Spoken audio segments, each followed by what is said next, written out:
And now pleased to bring on the line from ESPN, Marc Kestecher, play-by-play announcer, and really great to have you, sir. Thank you for your time. Nate, it's good to be on. Wish I could be on the air more often, but outside of my NFL draft duties coming up next Thursday, just kind of waiting and watching like everybody else. Yeah, and that's all you can do, right? I mean, right now everything is just it's out of your control. So why stress over it? I mean, obviously, in the play-by-play industry, sports industry, you want it all back, but at the same time, you gotta know that life is a lot larger than sports. It is, and you first learn that when, in my case, a family of three, my daughter's back from college and finishing off her senior year online, which is a bit of a bummer for her. But, to have the whole family together, those of us who travel a ton, we've missed so many things over the years, and, she'll be home for spring break, and I'll be on a week-long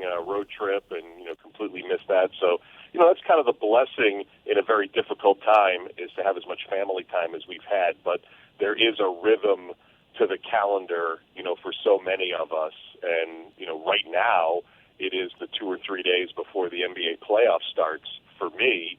And so I'd be getting my assignments and booking travel and making preparations. And so your body's kind of used to that. And it is hard to put that aside. And like you said, just be patient and then figure out what this new normal is going to look like when it eventually gets here. I did talk to Joel Myers, who does the Pelicans television, earlier this week, who said that potentially in June, maybe returning to empty arenas without fans, but potentially, I mean, that just look, I know it's tough to speculate on when and how and all the specifics, but just to have the idea that the league is trying to formulate a plan to return has got to be at least encouraging. It is. I've heard Adam Silver say, they're not going to make any formal plans, or at least talk about them until May, and not necessarily May 1st, which is now, just a few weeks away. But June would be great. I would sign up for that right now. In my head, after we got 2-3 weeks into the shutdown and starting to realize not only just the scope of it, but the whole idea of flattening the curve and how that extends things, and then, how do you get even just teams together? You're right. You're going to play games without fans, but even just getting teams together and the speculation, which makes sense to me, that you have to have, some kind of testing, advanced testing, mass testing that's not going to take away, from others who need it outside of the sports world. That it became apparent to me, at least. June would be awesome. In my head, I keep thinking July 1. If they can salvage the season, I keep thinking this is going to be a July and August venture. And I'm hopeful that timeline, can truly exist. So where were you on that March 11th when all of this was kind of unfolding and the NBA were sort of the first league to say we're closing down operations after Rudy Gobert tested positive for COVID-19?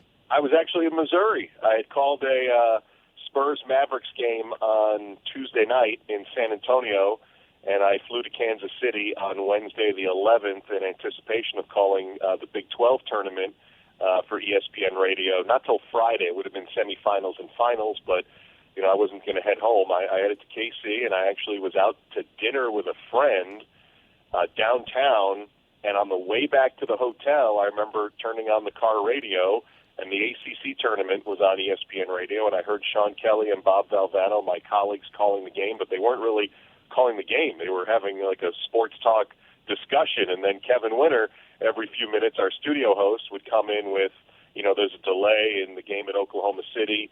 Oh, now the big breaking news that Rudy Gobert's tested positive, and then 5 minutes later, the NBA, after tonight's action, was going to suspend the season. So I actually was in downtown Kansas City in a car driving back to the President Hotel. How about that? Marc Kestecher is our guest here on JOCK 98.7. I know you were on with Art Haynes, a colleague here on the station, earlier right after this Chiefs Super Bowl. Well, you were in Kansas City for that run as well, right? I was. I had a Kansas-Texas basketball game in Lawrence.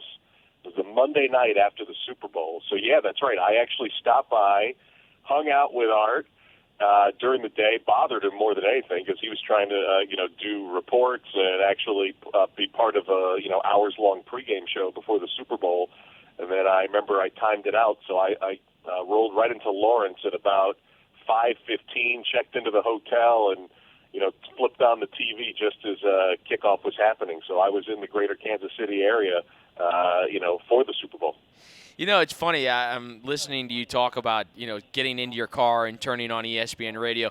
Isn't it kind of funny when like the backstory of just like listening to a producer or whatever it is and not being on the air but listening to it? Doesn't it kind of change your perspective? It's a refreshing perspective, to realize, and this, is when you're on the air, many times I figure no one's really listening to this ball game. It's me, it's John Barry, it's my producer Justin, and maybe a couple knuckleheads back in the studio making fun of me.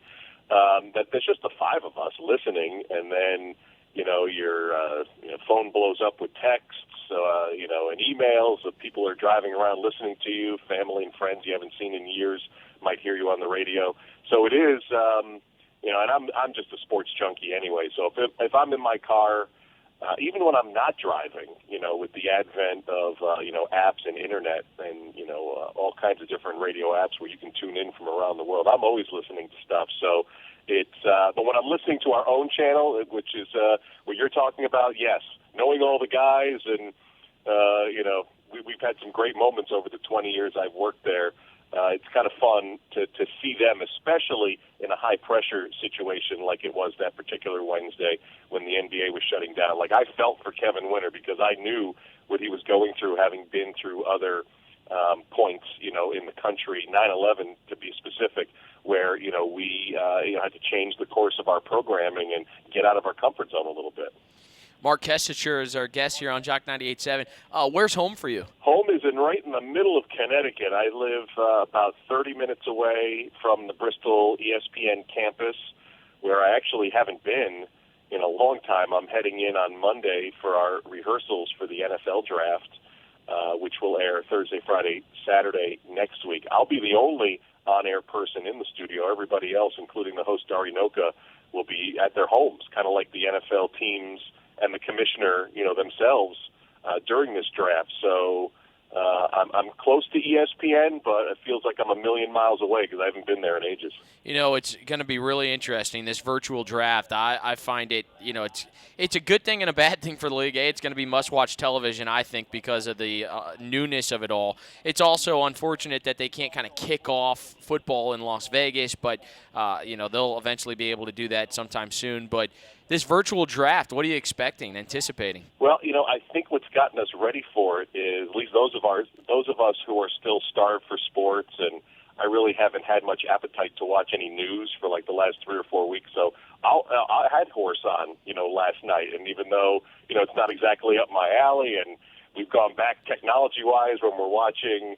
Like, my daughter's 22, and I always make fun that they would rather watch a grainy cell phone video with terrible audio than watch live cable television programming like I do, like how most of us do. And so here I am watching, this horse exhibition, on a cell camera that's, trying to transmit in real time through Wi-Fi.